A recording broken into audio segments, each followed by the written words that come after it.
इकबाल कहते हैं मन की दुनिया सोजो मस्ती जज्बो शौक, तन की दुनिया सूदो सौदा मकरूफन।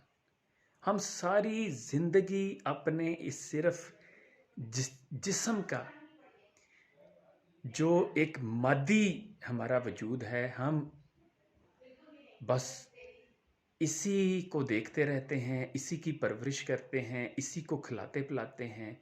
और वो जो हमारा रूहानी वजूद है, जिसके ज़रिए से असल में हमने अल्लाह ताला की ज़ात तक पहुंचना है, उसका ना हम कोई हाल पूछते हैं, ना हम उसकी कदर करते हैं, ना उसको जानने की कोशिश करते हैं। तो असल जो है वो तो हमारा वो अंदर मन है, वो दिल है, जिसके ज़रिए से हमने अल्लाह तक पहुंचना है।